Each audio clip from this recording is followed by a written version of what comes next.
everyone, it's Danielle Taylor with Keller Williams Realty here on the beautiful Outer Banks.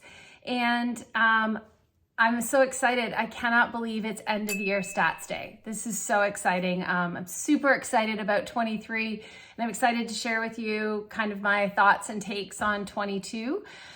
So just a reminder, all of this information is courtesy of the Outer Banks Association of Realtors, and it is through December 31st, 2022. So let's get going. So what I thought I'd do a little bit differently, we've been kind of focusing on month over month, and what I want to do as a summary and as we move into 23 is two things. One, I want to get a little less granular on the month over month and take a bigger picture look, because I feel like we've been talking granular for a while. So let's take a bigger picture. And then also, I'd like to start drilling in by neighborhood. So I'm going to jump on a few other times a month and just kind of give you like a market update on Corolla or a market update on Duck and things like that. So I think that's going to help us really dial in. I think 23, with all of the changes that were happening, we're really going to need to stay hyper focused on both town and neighborhood, because I think the metrics are going to be different depending on what we're looking at. Let's dive in for now. So I took a kind of, sorry, there's a cattail. I took a kind of now and then approach with all of this information. And so I'm going to start with inventory. So we've been tracking inventory a lot and kind of looking at how much product we have for sale. In 2021, we finished that year down 44%, okay? 2022, we just finished the year down another 28%. So the inventory continues to dip, not by as much, but still dip. So really, what does that mean? We have less product, we have less options on the market overall, and the good stuff is still selling. And I'll give you an example of that. So I ran the data for December and I looked at all of the homes that came on the market in December. 60% of those as of today are under contract or sold.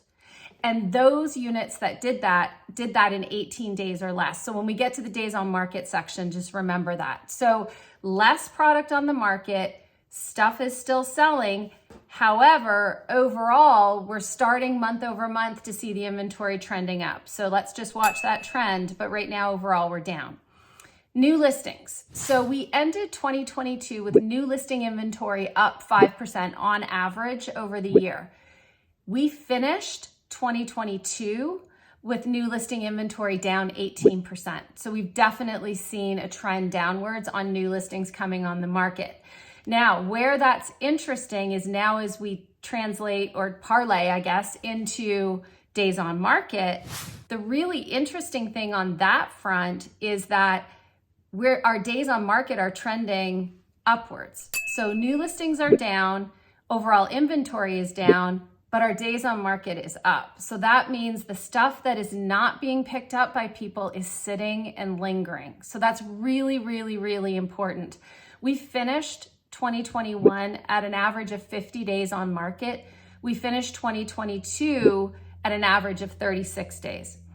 That is drastically trending up as we head month over month. So that we're going to see that trend continue and a longer days on market.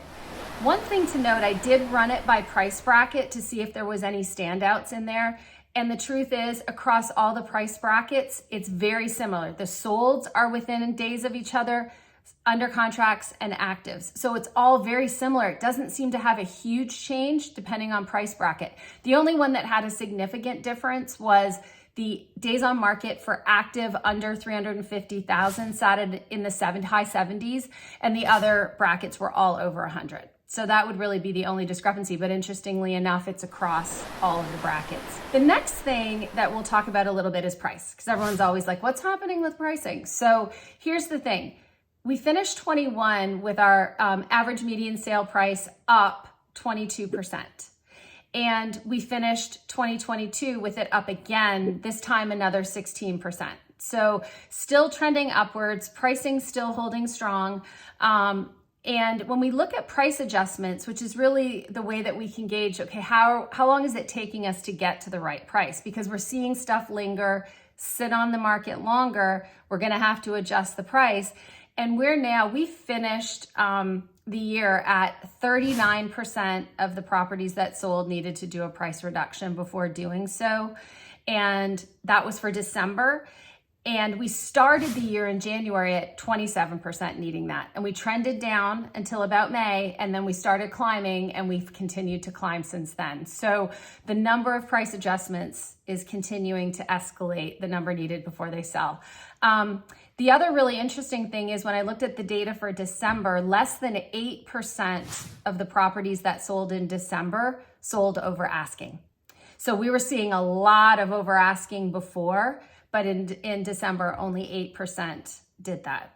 So that's really interesting. And interestingly enough, none of the properties in December did any sort of price adjustment upwards. I know that sounds funny, but we were seeing that back in the day. So I think my biggest takeaways heading into 2023 are a couple of things. Overall, activity is strong. I mean, I have buyers working, I have sellers working. There's still lots of activity in the market. So that's a really positive sign for all of us. And the biggest thing with that is if you're a seller though, you've got to price it right. With the days on market the way they are, with the price reductions the way they are, if you don't price it right out of the gate, make no mistake, you will sit. You'll be one of those ones that's lingering. So you really need to be working with a professional. You really need to rely on that data, and you really need to rely on a smart decision with price. You cannot go with, well, my neighbor down the street sold 6 months ago and he had 7 offers in 8 days and sold this much over list.